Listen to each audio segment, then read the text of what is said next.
Alhamdulillah, Alhamdulillahirrahmanirrahim. Salatu wassalamu ala asyrofil anbiya'i wal mursalin wa ala alihi wa sahbihi ajmain. Pertama-tama sekali mari kita panjatkan puja dan syukur kita atas kehadirat Allah SWT yang mana berkat rahmat dan karunia-Nya, alhamdulillah kita masih bisa berkumpul dalam kegiatan kajian Quran pada kali ini.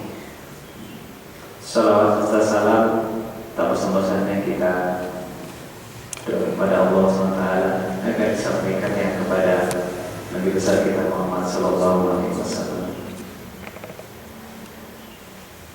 Bapak-bapak, ibu-ibu, kaum muslimin, kaum muslimat yang dirahmati Allah, adapun susunan acara kajian pengalaman pada hari ini ialah yang pertama pembukaan dari protokol, yang kedua kajian dan ceramah yang insyaallah akan diisi oleh Ustadz Ahmad Dahlan LCMA, dan alhamdulillah beliau sudah berada di hadapan kita semua. Yang ketiga ialah penutup dan doa penutup sekaligus akan dipimpin oleh Ustadz. Untuk membersihkan waktu, mari kita mulai acara kita dengan membacakan Al-Fatihah.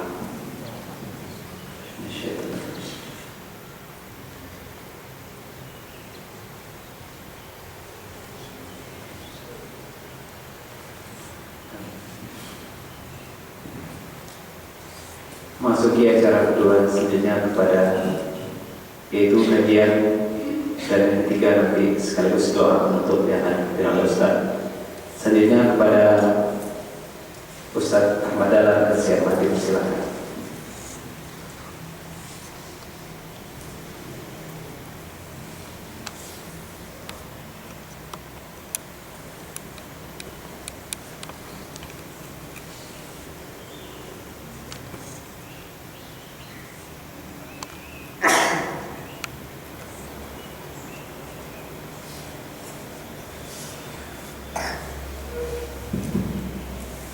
Bismillahirrahmanirrahim. Assalamualaikum warahmatullahi wabarakatuh.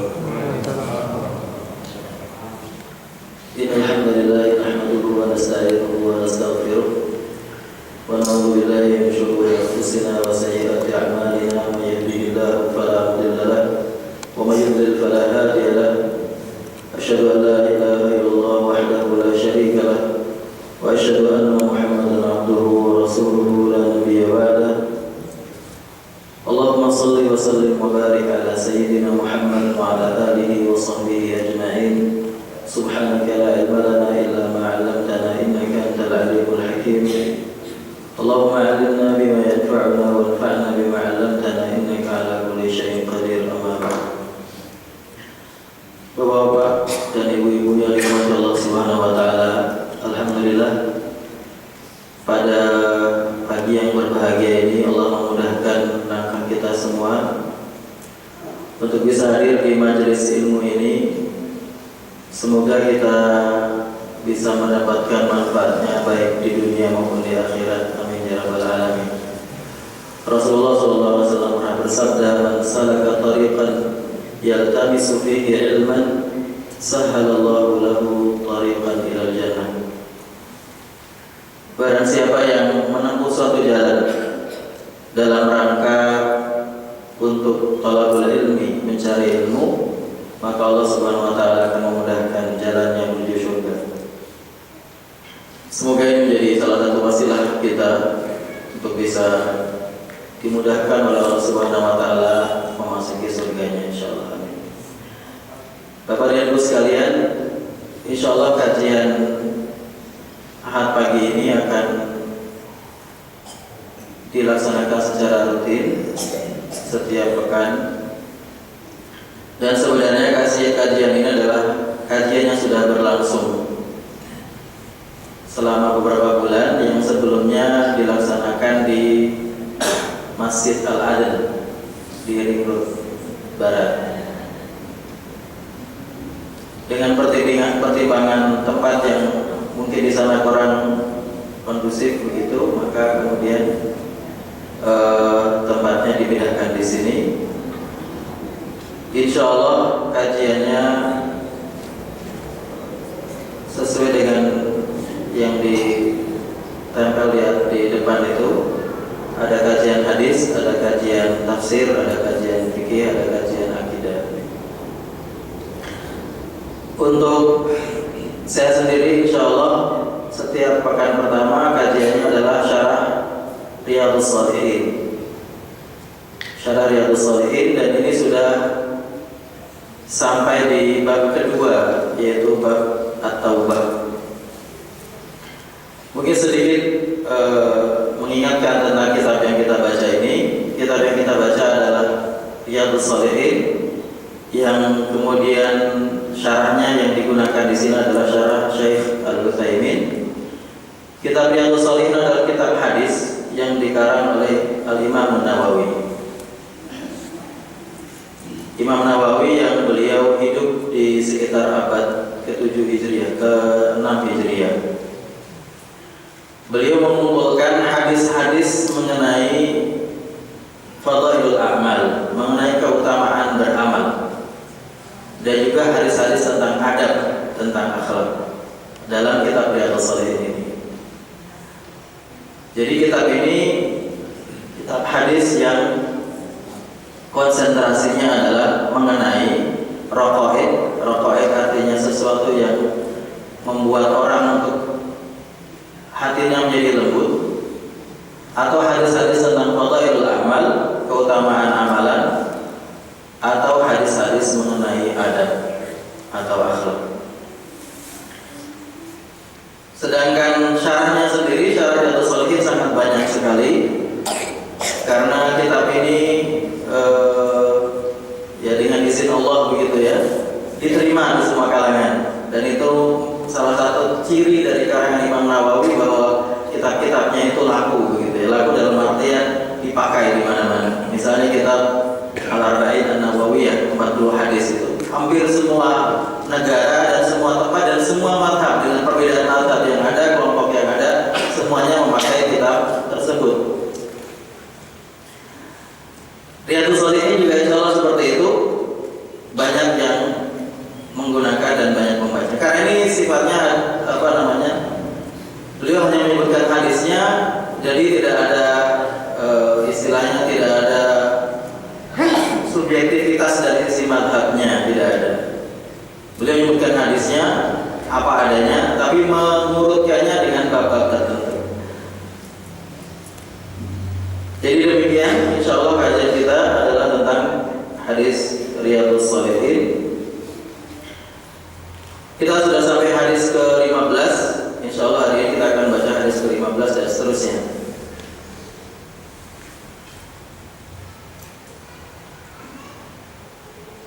Hadis yang ke-15, wa an Abi Hamzah Anas bin Malik Al-Ansari khadim Rasulullah sallallahu alaihi wasallam radhiyallahu anhu qala qala Rasulullah sallallahu alaihi wasallam lallahu afrahu bi taubati 'abdihi min ahadikum saqata 'ala ba'irihi wa qad adallahu fi ardi falah. Muttafaqun alaih. Dari Abi Hamzah Anas bin Malik Al-Ansari, khadimu Rasulullah, pelayan Rasulullah sallallahu alaihi wasallam radhiyallahu anhu, dia berkata, Rasulullah sallallahu alaihi wasallam bersabda, sesungguhnya Allah itu lebih bergembira dengan taubat hambanya daripada salah seorang di antara kalian yang terjatuh dari tunggangannya kemudian tersesat di sebuah padang pasir. Muttafaqun alaih. Hadis riwayat Bukhari dan Muslim. Muttafaqun alaih artinya diriwayatkan oleh Bukhari dan Muslim. Kemudian beliau menambahkan wa fi riwayatin li Muslim, dan dalam riwayat Imam Muslim ada tambahan redaksi, lallahu asyaddu farahan, sesungguhnya Allah itu lebih bahagia bi taubati 'abdihi, dengan taubat hambanya, hina yatubu ilaihi, ketika bertaubat kepadanya, min ahadikum, lebih berbahagia dari salah seorang di antara kalian karena ala rahilatihi, yang sebelumnya dia berada di atas tunggangannya, naik tunggangannya, bi ardi falatin, di sebuah padang pasir. Fanfalatat minhu, kemudian dia terjatuh, dan tunggangannya hilang, tunggangannya pergi darinya. Wa 'alaiha ta'amuhu, dan di atas tunggangannya itu ada makanannya, wa syarabuhu, dan minumannya. Fa ayyisa minha, maka kemudian dia berputus asa.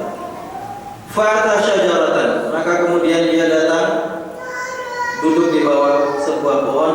Fattaja'a fi dhilliha, maka dia berbaring di bawah rindangnya pohon tersebut.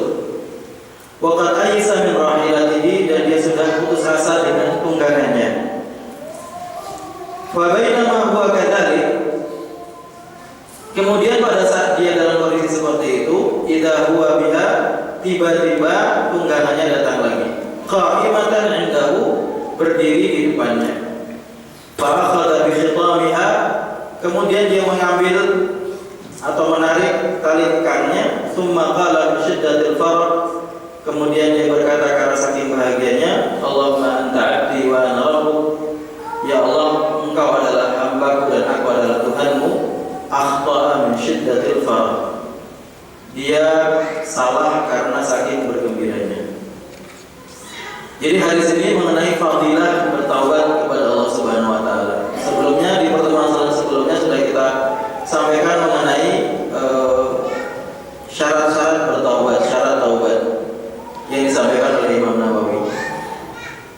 Dan kemudian pada hadis ini beliau membahas mengenai fadilah atau keutamaan dari bertaubat. Hadis ini disebutkan bahwa diriwayatkan oleh Bukhari Muslim, dan kemudian dalam riwayat Muslim ada tambahan redaksinya. Mungkin orang bertanya, kok bisa ada sebuah hadis kok ada tambahan redaksinya? Tambahan redaksinya itu dari mana? Jadi Bapak Ibu sekalian, kalau kita mempelajari dalam ilmu hadis, kita akan melihat bahwa banyak hadis itu yang diriwayatkan dalam satu tema, akan tetapi mempunyai lafaz yang berbeda-beda, mempunyai redaksi yang berbeda-beda. Beda-bedanya ini bisa jadi perbedaan yang tidak substantif, perbedaan yang sifatnya hanya perbedaan kata, tapi intinya artinya sama. Atau bisa jadi perbedaan-perbedaan itu adalah perbedaan yang substantif. Substantif misalnya ada pertentangan, sesuatu yang kontradiktif antara riwayat yang satu dengan riwayat yang lain. Atau juga ada kadang-kadang tambahan pada satu riwayat. Jadi ada riwayat yang banyak, kemudian ada yang singkat riwayatnya, kemudian ada yang lebih lengkap. Kenapa bisa demikian? Karena kita harus tahu bahwa hadis sampai kepada kita melalui proses periwayatan, proses transmisi hadis. Dan proses periwayatan itu melalui banyak sekali orang, melalui jangka waktu yang beratus-ratus tahun, dan orang-orang itu berada di tempat yang berbeda-beda dengan kemampuan dan kapasitas yang berbeda-beda. Yang ini semua ada efeknya, pengaruhnya terhadap hadis itu sendiri. Bahkan para sahabat sendiri harus kita pahami bahwa para sahabat sendiri tidak semuanya mereka mampu menghafal hadis dengan persis seperti lafaz yang disampaikan oleh Rasulullah SAW. Oleh karena itu dalam periwayatan hadis dikenal dengan ar-riwayatu bil makna, meriwayatkan hadis dengan maknanya saja. Jadi artinya dia menyampaikan hadis itu sesuai dengan substansi yang dia ingat, tapi persis lafaznya dia tidak ingat. Dan itu dibolehkan, tapi dengan syarat-syarat yang cukup ketat. Di antaranya misalnya syaratnya seorang rawi itu harus memahami bahasa Arab, harus memahami, mengetahui kata yang bisa merubah makna ketika dia menambahkan atau mengurangi kata tertentu. Oleh karena itu para ulama, para ahli hadis kita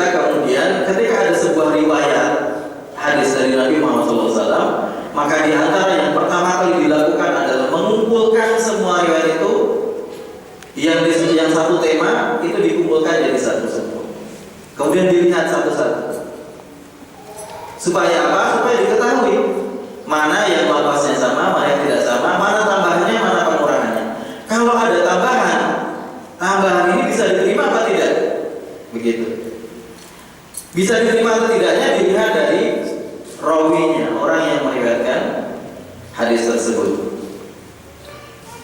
Oleh karena itu jangan heran kalau misalnya ada sebuah hadis, misalnya sebuah hadis diriwayatkan oleh Umar bin Khattab radhiyallahu anhu, hadis yang sangat terkenal, innamal a'malu binniyat wa innamal likulli imri'in ma nawa. Sesungguhnya semua amalan itu dengan tergantung niatnya, dan semua orang itu akan mendapatkan sesuatu berdasarkan niatnya. Hadis ini diriwayatkan dengan berbagai macam redaksi yang berbeda-beda. Ada yang innamal a'malu binniyat, sama-sama jamak. Al-a'mal jamak, an-niyat jamak, plural. Amalan-amalan dengan niat-niat. Ada riwayatnya innamal a'malu binniyat. Sesungguhnya amalan-amalan banyak binniyat, dengan satu niat, maksudnya satu jenis niat. Ada yang innamal amalu binniyat, sama-sama mufrad, sama-sama singular. Sesungguhnya amalan itu dengan niat. Jadi ada perbedaan lafaz. Nah, nanti oleh para ahli hadis kemudian akan diteliti. Ini lafaz yang paling otentik, yang paling kira-kira yang paling benar mendekati kebenaran itu yang mana? Berdasarkan apa? Berdasarkan perawinya. Misalnya perawinya lebih mempunyai kemampuan dalam menghafal, disebut dengan dhabt atau dhabit. Atau perawinya lebih banyak. Kan dalam sebuah ruangan seperti ini, kan ketika dulu para ahli hadis kita menyampaikan hadis, kan beliau menyampaikan, kemudian ada murid-muridnya yang banyak. Muridnya ini kemudian menyampaikan kepada muridnya. Nah, murid-murid ini semuanya itu menyampaikan seperti yang disampaikan oleh gurunya, tetapi kadang-kadang ada mungkin karena muridnya tidak fokus misalnya, atau karena ngantuk atau apa, kemudian dia salah. Nah, kalau dia salah sendiri sedangkan yang lain semuanya benar, berarti dia yang menjadi masalah. Berarti yang diambil yang banyak. Seperti itu. Nah, itu semua bisa ditrace, bisa diketahui melalui kutubur rijal, kitab-kitab yang membahas tentang perawi hadis. Maka di sini, dalam hadis ini, Imam Nawawi yang pertama menyebutkan redaksi yang singkat yang diriwayatkan oleh Imam Bukhari dan Muslim dua-duanya. Tapi kemudian menambahkan dengan redaksi yang disampaikan oleh Imam Muslim. Redaksi yang singkat mengatakan bahwa Allah itu lebih berbahagia dengan taubat hambanya lebih daripada kalau seseorang di antara kalian jatuh dari tunggangannya dan tersesat di padang pasir yang luas. Sedangkan yang tambahan Imam Muslim ada di detailnya, bukan cuma seperti itu, tetapi detailnya Rasulullah mengatakan ternyata bahwa Allah lebih berbahagia dengan taubat hambanya daripada salah seorang di antara kalian ketika berada di sebuah padang pasir yang luas, kemudian hewan tunggangannya hilang. Padahal di sana ada makanannya, ada minumannya, ada perbekalannya. Maka kemudian dia mendatangi sebuah pohon, duduk di sana sambil merasa sedih, berputus asa karena kehilangan tunggangannya, dan dia berpikir bagaimana bisa menyelesaikan perjalanannya, bagaimana bisa meneruskan perjalanannya. Kemudian tiba-tiba ketika dia tidur, ketika dia bangun, kemudian melihat ada tunggangnya sudah kembali. Itu detailnya seperti itu. Yang pertama global riwayatnya, yang kedua didetailkan. Kemudian dia saking gembiranya berdoa, dan doanya salah, kebalik. Doanya Allahumma anta rabbi, Allahumma anta abdi wa ana rabbi. Ya Allah, engkau adalah hambaku dan aku adalah Tuhan. Saking bergembiranya kemudian salah mengucapkan. Jadi begitu. Kenapa ada tambahan seperti ini? Baik, kita mulai dari rawinya. Hadis ini diriwayatkan oleh Anas bin Malik radhiyallahu anhu. Anas bin Malik adalah salah seorang Muhammad SAW yang merupakan pembantu Nabi SAW selama 10 tahun atau 9 tahun bersama dengan Nabi. Beliau lahir ketika beliau hijrah berumur 10 tahun. Sehingga ketika Rasulullah wafat beliau berumur 20 tahun. Dan ketika berusia sekitar 11 tahun, ibunya datang kepada Nabi dan mengatakan, "Ya Rasulullah, saya tidak bisa mempersembahkan untuk Islam apa yang saya punya karena saya bukan orang kaya, tapi saya punya anak saya ini, tolong jadikan sebagai pembantu." Jadi selama 9 tahun beliau melayani Rasulullah dalam kesehariannya, misalnya mengambilkan air wudhu, begitu, menemani Rasulullah, mungkin mencuci atau dan seterusnya. Dan Rasulullah dalam sebuah dan Anas bin Malik dalam sebuah hadis pernah mengatakan, "Saya menjadi pembantu Rasulullah selama 9 tahun dan saya tidak pernah sekalipun dihardik oleh Rasulullah. Dan tidak pernah sekalipun Rasulullah memukul saya. Tidak sekalipun Rasulullah mengatakan sesuatu yang menyakiti hati saya. Bahkan tidak pernah mengatakan tentang sesuatu yang saya lakukan, kenapa kamu melakukan itu? Dan tidak pernah mengatakan tentang sesuatu yang tidak saya lakukan, kenapa kamu tidak melakukan itu?" Jadi dibiarkan begitu ya. Tidak pernah Rasulullah itu ngomel gitu. Mungkin berbeda dengan ya kebanyakan manusia, kebanyakan orang sehingga punya pembantu ya kesempatan begitu lah ya, kesempatan untuk pas lagi stres siapa lagi yang bisa diomelin begitu kan. Siapa yang berani diomelin kecuali pembantunya begitu. Rasulullah tidak begitu. 9 tahun, bayangkan 9 tahun, dan tidak pernah sekalipun keluar kata-kata yang menyakiti hati Anas bin Malik radhiyallahu anhu. Dan Anas bin Malik ini didoakan oleh Rasulullah SAW. Dan ini yang unik adalah bahwa setiap sahabat itu didoakan oleh Nabi. Hampir semua sahabat didoakan dengan doa yang khusus. Kalau mereka minta, ya ada yang minta didoakan untuk masuk surga. Misalnya Uqasyah ya, Uqasyah mengatakan, "Ya Rasulullah, doakan saya bersama jenengan di surga." Maka didoakan. Ada yang Abu Hurairah yang suka menghafal hadis mengatakan, "Ya Rasulullah, kalau saya menghafal hadis saya sering lupa. Tolong didoakan supaya ingat menjadi seorang perawi hadis yang unggul, meriwayatkan ribuan hadis." Anas bin Malik ini didoakan oleh Rasulullah SAW, "Allahumma akthir malahu wa waladahu." Ya Allah, perbanyaklah atau berilah banyak harta dan anak-anaknya. Jadi didoakan supaya kaya dan punya keturunan yang banyak. Maka diceritakan beliau berumur panjang. Beliau umurnya sampai 93 tahun dalam riwayat yang disampaikan oleh Imam Zahabi dalam Syiar A'lamin Nubala. Dan mempunyai anak, beliau mengatakan ketika dia masih hidup, beliau mengatakan, "Sekarang ini saya mempunyai anak lebih dari anak dan cucu, kalau di total lebih dari 100. Ya oke banget begitu ya.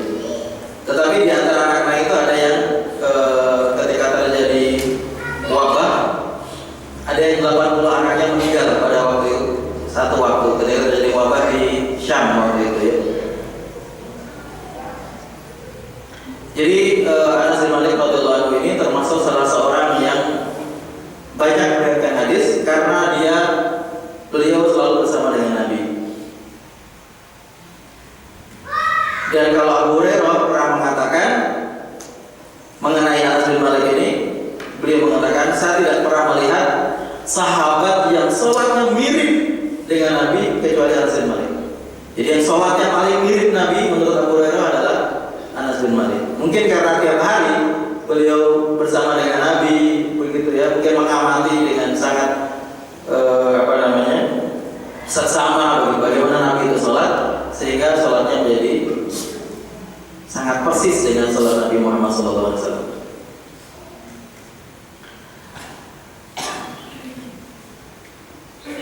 Baik, apa yang kita bisa ambil pelajaran dari hadis ini?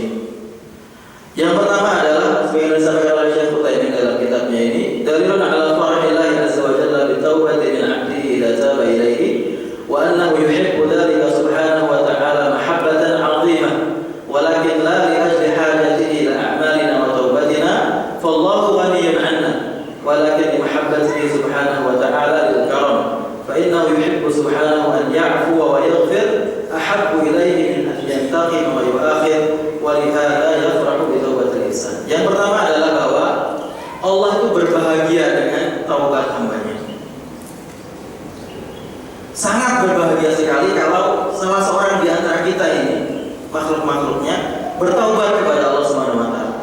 Sangat berbahagia sekali.